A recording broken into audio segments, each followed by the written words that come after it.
नमस्कार हरि प्रेमियों, आपका हमारे YouTube चैनल में स्वागत है। सभी दर्शकों को जय संतोषी माँ। हरि प्रेमियों, कैसे हैं आप? उम्मीद है आप सब अच्छे होंगे। आइए आज का प्रसंग शुरू करते हैं। आज का प्रसंग है जय संतोषी माँ। संतोषी माँ की कहानी। हरि प्रेमियों, संतोषी माँ की कहानी शुक्रवार की होती है। हरि प्रेमियों, ये कहानी सुनने से पहले अगर आप हमारे चैनल पर नए हैं, चैनल को सब्सक्राइब जरूर कीजिए और बेल आइकॉन को जरूर दबा लीजिए ताकि आप तक हमारे सारे नोटिफिकेशन पहुंचते रहे। हरि प्रेमियों, आपका एक भी सब्सक्राइब हमारे लिए बेहद मायने रखता है। आइए संतोषी माँ की शुक्रवार की कथा शुरू करते हैं। हरि प्रेमियों, शुक्रवार के दिन माँ संतोषी का पूजन, व्रत, उपवास किया जाता है। इस पूजा के दौरान माँ संतोषी की पूजन आरती करके फिर अंत में माँ की कथा सुनी जाती है। आइए संतोषी माँ की कथा सुनते हैं। एक बुढ़िया थी, उसके 7 बेटे थे। 6 बेटे कमाने वाले थे, जबकि एक बेटा निकम्मा था। बुढ़िया अपने 6 बेटों के लिए रसोई बनाती, भोजन खिलाती और उनसे जो भी कोई जूठन बचती रहती वह अपने 7वें बेटे को दे देती थी। एक दिन की बात है, वह अपनी पत्नी से बोला, देखो मेरी माँ मुझसे कितना प्यार करती है। उसकी पत्नी बोली, हाँ हाँ क्यों नहीं, सबका जूठन भी तो आपको ही खिलाती है। वह बेटा बोला, ऐसा नहीं हो सकता, मैं जब तक अपनी आंखों से देख ना लूं तब तक मैं मान नहीं सकता। छोटी बहू बोली, देख लोगे तब तो मान लोगे। कुछ दिन बाद त्योहार आ गया। घर में 7 प्रकार के भोजन और चूरमे के लड्डू बना दिए गए। वह जांचने के लिए सिर दुखने का बहाना कर पतला सा कपड़ा ओढ़कर रसोई घर में सो गया। वह कपड़े में से सब देखता रहा। 6 भाई उसके भोजन करने के लिए आए। माँ ने उनको सुंदर सुंदर आसन बिछाए, तरह तरह की रसोई परोसी और उन्हें प्यार से जिमाया और वह देखता रह गया। 6 बेटों के भोजन करने के उठने के बाद फिर माँ ने उनकी झूठी थालियों में से लड्डुओं के टुकड़ों को उठाकर एक लड्डू बनाया और झूठन साफ कर उस बुढ़िया माँ ने अपने 7वें बेटे को पुकारा, बेटा उठ, 6 भाई भोजन करके जा चुके हैं, अब तू ही बाकी है, उठ, तू कब खाएगा। वह 7वां बेटा कहने लगा, माँ मुझे भोजन नहीं करना, अब मैं परदेश जा रहा हूँ। माँ ने कहा, कल जाता है तो आज चला जा। वह बोला, हाँ माँ मैं आज ही जा रहा हूँ। यह कहकर वह घर से निकल गया। जब वह 7वां बेटा परदेश जाने लगा, चलते समय उसको अपनी पत्नी की याद आई। वह गौशाला में उपले थाप रही थी। वहां जाकर अपनी पत्नी से बोला, हम जावे परदेश आवेंगे कुछ काल, तुम रहियो संतोष से धर्म आपनो पाल। उसकी पत्नी बोली, जाओ पिया आनंद से हमरो सो छटाए, राम भरोसे हम रहे ईश्वर तुम्हें सहाय। 2 निशानी आपन देख धरू मैं धीर, सुधीमती हमारी बिसारियो रखियो मन गंभीर। वह बोला, मेरे पास तो कुछ भी नहीं है निशानी देने के लिए, यह अंगूठी है सो तुम ले लो और अपनी कुछ निशानी मुझे दे दो। उसकी पत्नी बोली, मेरे पास क्या है, मेरे पास तो यह गोबर भरा हाथ है। यह कहकर उसने उसकी पीठ पर गोबर के हाथ की थाप मार दी और वह चल पड़ा। चलते चलते दूर देश पहुंच गया। वहाँ एक साहूकार की दुकान थी। वहाँ पर वह जाकर कहने लगा, भाई मुझे नौकरी पर रख लो। साहूकार को नौकर की जरूरत थी। बोला, रह जा। लड़के ने पूछा, तनख्वाह क्या दोगे? साहूकार ने कहा, काम देखकर दाम मिलेंगे। साहूकार की नौकरी मिल गई। वह सुबह 7 बजे से 10 बजे तक नौकरी करने लगा और कुछ दिनों में इस दुकान का सारा हिसाब किताब, लेन देन, ग्राहकों का माल बेचना, सारा काम करने लगा। साहूकार के 7-8 नौकर थे, वे सब चक्कर खाने लगे। यह तो बहुत ही होशियार बन गया है।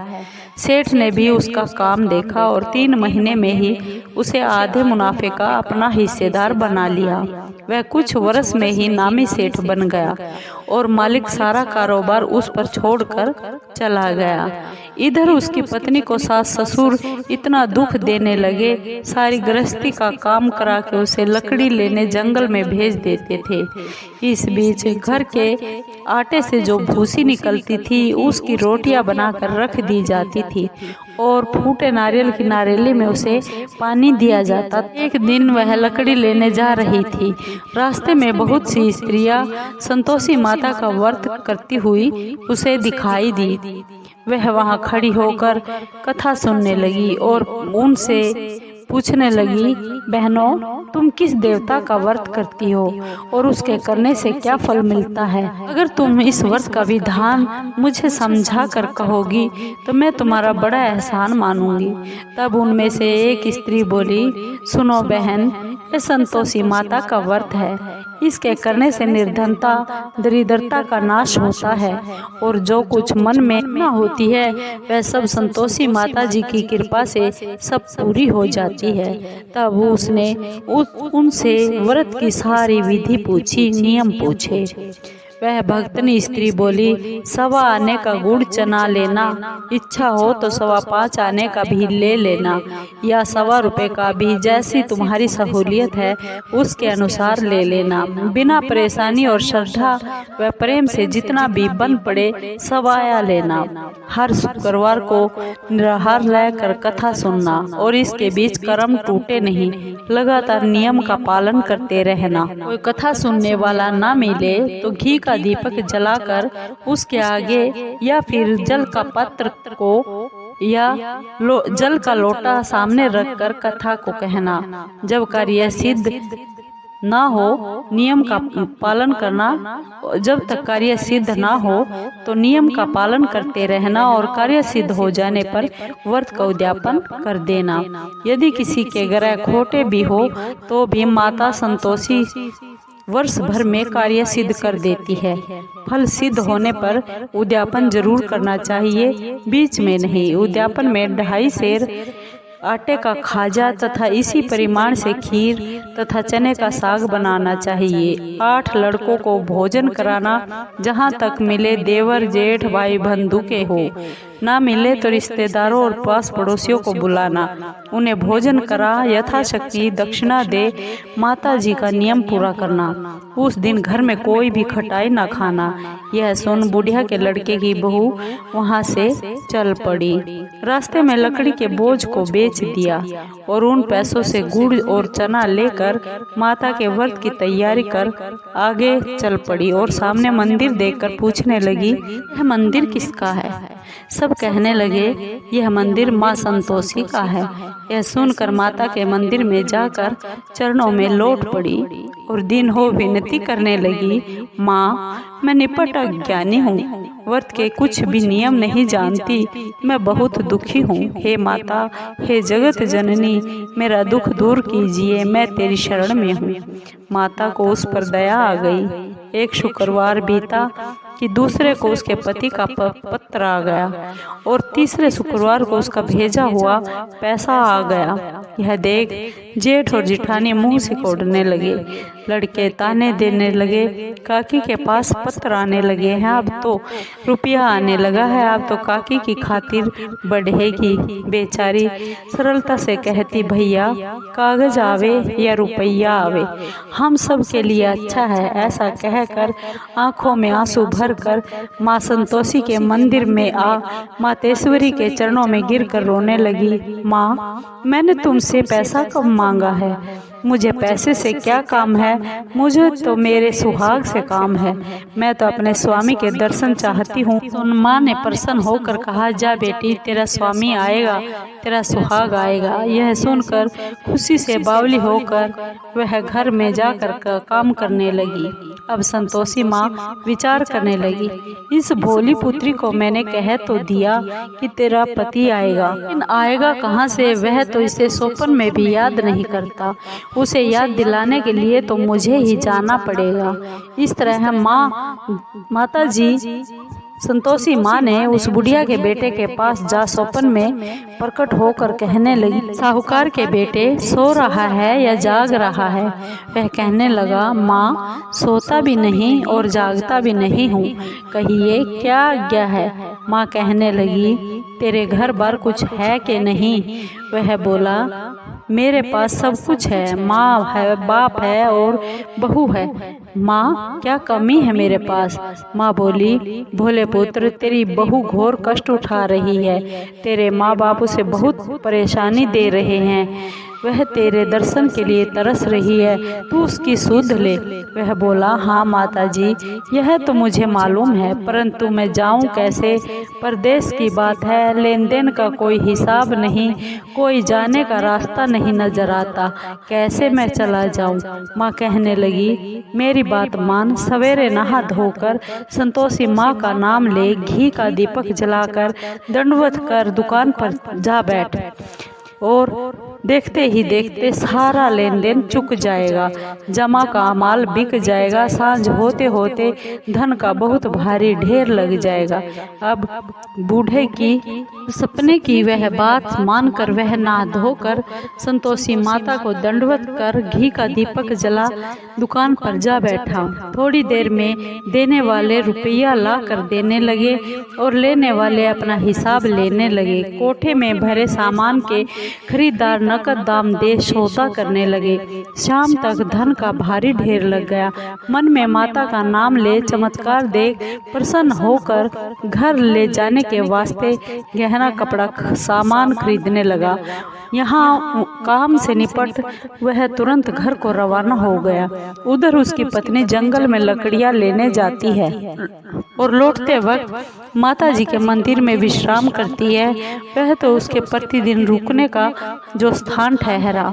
धूल उड़ती हुई देख वह माँ से पूछती है, हे माता ये धूल कैसे उड़ रही है? माता ने कहा, हे पुत्री तेरा पति आ रहा है, अब तू ऐसा कर लकड़ियों के 3 बोझ बना ले, एक नदी के किनारे रख, दूसरा मेरे मंदिर, तीसरा अपने सिर पर रख ले। तेरे पति को लकड़ियों का गट्ठर देखकर मोह पैदा होगा, वह यहाँ रुकेगा, नाश्ता और पानी खाकर माँ से मिलने जाएगा। तब तू लकड़ियों का बोझ उठाकर जाना और चौक में गट्ठर डालकर जोर से आवाज लगाना, लो सासू जी लकड़ियों का गट्ठर लो, भूसी की रोटी दो, नारियल के खोपड़े में पानी दो, आज मेहमान कौन आया है? माता जी से बहुत अच्छा कहकर वह प्रसन्न मन से लकड़ियों के 3 गट्ठर बनाती है। एक नदी के किनारे पर और एक माता जी के मंदिर पर रखा। इतने में वह मुसाफिर आ पहुंचा। सूखी लकड़ियां देखकर उसकी इच्छा उत्पन्न हुई कि हम यहीं पर विश्राम करते हैं और यहीं पर भोजन पानी बनाकर खा पी कर फिर गांव जाएंगे। इसी तरह रुक कर भोजन बनाया, विश्राम करके वह गांव को गया। सबसे बड़े प्रेम से मिला। उसी समय सिर पर लकड़ी का गट्ठर लिए वह उतावली सी आती है। लकड़ियों का भारी बोझ आंगन में डालकर जोर से 3 आवाजें लगाती है, लो सासू जी लकड़ियों का गट्ठर लो, भूसी की रोटी दो, आज कौन मेहमान आया है, नारियल के खोपड़े में पानी दो।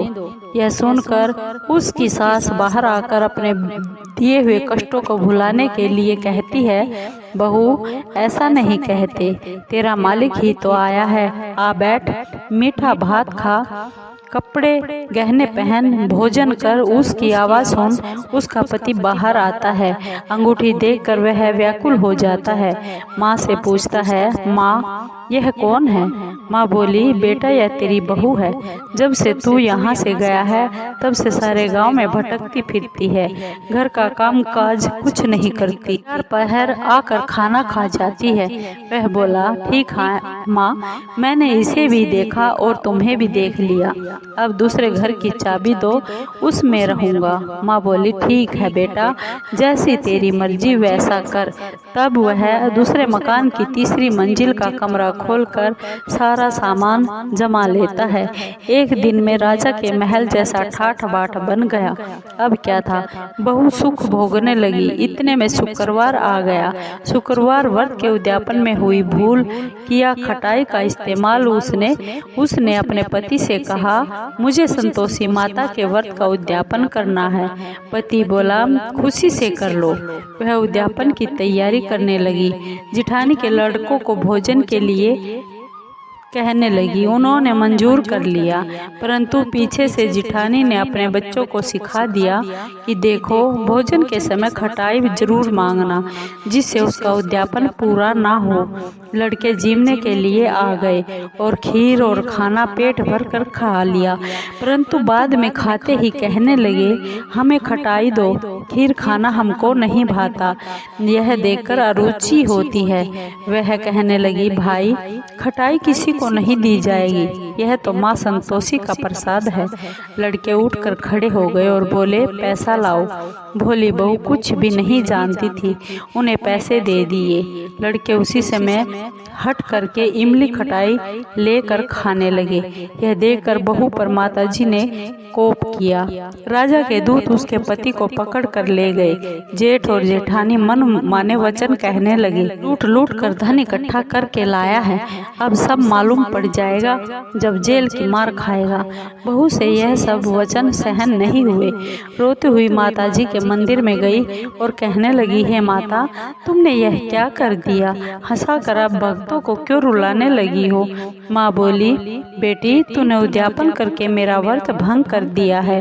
वह कहने लगी, माता जी, मैंने कुछ अपराध नहीं किया, मैंने तो भूल से लड़कों को पैसे दे दिए थे, मुझे क्षमा करो, मैं फिर तुम्हारा उद्यापन करूंगी।